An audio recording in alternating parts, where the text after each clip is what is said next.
Assalamualaikum warahmatullahi wabarakatuh. Perkenalkan, nama saya Sera Syadila dengan NIM 51231004. Kelas SY 23A1, Prodi Ekonomi Syariah, mata kuliah Pendidikan Agama yang diampu oleh Bapak Dr. Sarwoedi, SAGMM.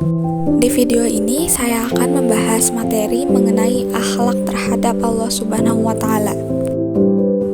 Akhlak yang baik kepada Allah Subhanahu wa Ta'ala adalah ridho terhadap hukumnya, baik secara syar'i maupun secara takdir. Akhlak kepada Allah Subhanahu wa Ta'ala dapat diartikan sebagai sikap atau perbuatan yang seharusnya dilakukan oleh manusia sebagai makhluk kepada Allah sebagai Khalik. Terdapat 4 alasan mengapa manusia perlu berakhlak kepada Allah Subhanahu wa Ta'ala.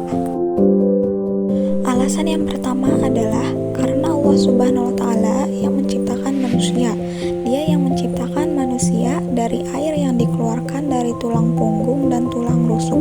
Hal ini sebagaimana difirmankan Allah dalam Quran surat At-Tariq ayat 5-7. Yang kedua, karena Allah Subhanahu wa Ta'ala yang telah memperlengkapkan panca indera berupa pendengaran, penglihatan, akal pikiran dan hati, serta anggota badan yang kokoh dan sempurna kepada manusia, sebagaimana difirmankan Allah dalam Quran surat An-Nahl ayat 78. Yang ketiga, karena Allah Subhanahu wa Ta'ala yang menyediakan berbagai bahan dan sarana yang diperlukan bagi kelangsungan hidup manusia, seperti bahan makanan yang berasal dari tumbuh-tumbuhan, air, udara, binatang ternak dan lainnya, sebagaimana difirmankan Allah dalam Quran surat Al-Jasiyah ayat 12-13. Yang keempat, karena Allah Subhanahu wa Ta'ala lah yang memuliakan manusia dengan diberikannya kemampuan daratan dan lautan,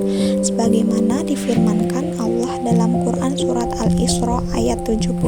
Selanjutnya saya akan membahas akhlak-akhlak terhadap Allah Subhanahu wa Ta'ala.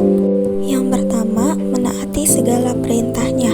Hal pertama yang harus dilakukan seorang muslim dalam beretika kepada Allah Subhanahu wa Ta'ala adalah dengan menaati segala perintah-perintahnya, karena Allah Subhanahu wa Ta'ala lah yang telah memberikan segala-galanya kepada hambanya. Yang kedua, beribadah kepada Allah, melaksanakan perintah Allah untuk menyembahnya sesuai dengan perintahnya, karena seorang muslim beribadah membuktikan ketundukan terhadap perintah Allah.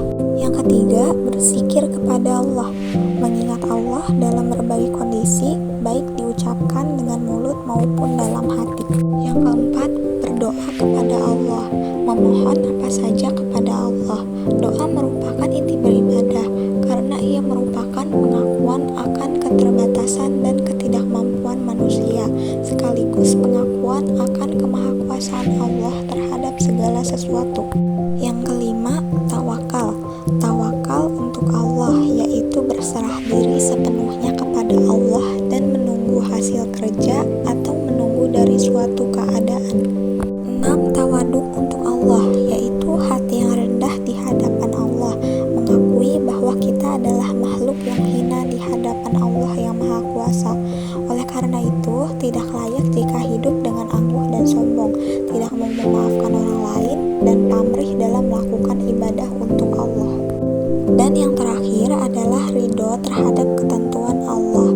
Ridho terhadap segala ketentuan yang telah Allah berikan pada dirinya, yaitu sikap seorang muslim yang senantiasa yakin terhadap apapun yang Allah berikan padanya, baik yang berupa kebaikan atau berupa keburukan.